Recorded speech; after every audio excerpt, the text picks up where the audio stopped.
वेग वाले घोड़ों को हाँकते हुए वे नदी, पहाड़ तथा जंगलों को लांघते हुए चले। उनके हृदय में बड़ा सोच था, कुछ सुहाता नहीं था। मन में ऐसे सोचते थे कि उड़कर पहुंच जाऊं। एक एक निमेष वर्ष के समान बीत रहा था। इस प्रकार भरत जी के नगर के निकट पहुंचे। नगर में प्रवेश करते समय अपशगुन होने लगे। कौवे बुरी जगह बैठकर बुरी तरह से काव काव कर रहे थे। गधे और सियार विपरीत बोल रहे थे। यह सुन सुनकर भरत जी के मन में बड़ी पीड़ा हो रही थी। तालाब, नदी, वन, बगीचे सब शोभाहीन हो गए थे।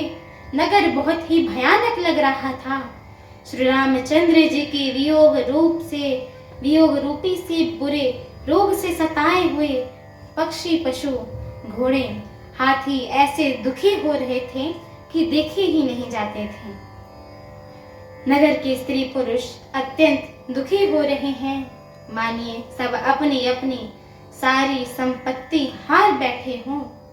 नगर के लोग मिलते हैं परंतु कुछ कहते नहीं हैं। गांव से अर्थात चुपके से वंदना करके चले जाते हैं।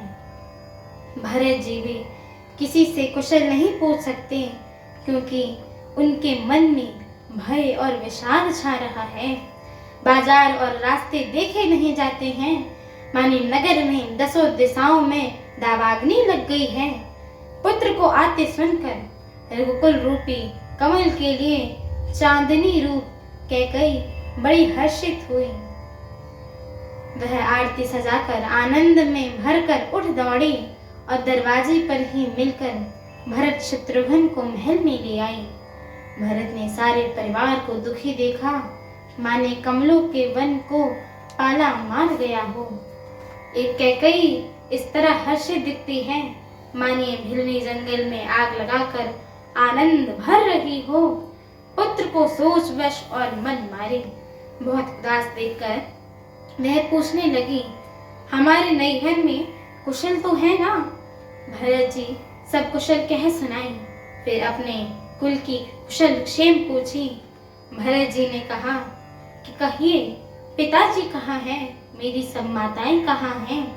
माता सीता और मेरे प्यारे बड़े भाई राम लक्ष्मण कहाँ हैं? पुत्र के स्नेहमय वचन सुनकर नेत्रों में कपट का जल भरकर पापिनी कैकेयी भरत के कानों में और मन में शूल के समान चुभने वाली वचन बोली। हमारी आगे की श्री राम कथा को सुनने के लिए हमारे चैनल को लाइक, शेयर, सब्सक्राइब एवं कमेंट अवश्य करिएगा।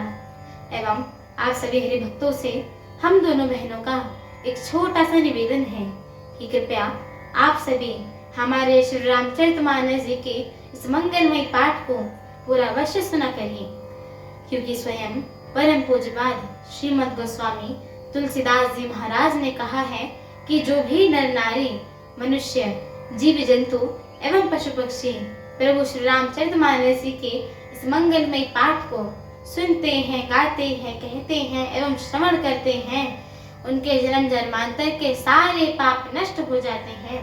तो एक बार प्रेम से बोलिए, मर्यादा पुरुषोत्तम प्रभु श्री रामचंद्र की जय हो। जगत जननी माता जानकी की जय हो। लखन लाल की जय हो। अयोध्या धाम की जय हो। तुलसीदास जी महाराज की जय हो। एक बार प्रेम से बोलिए, पवन सुत हनुमान की जय हो। जय श्री राम। जय श्री राम।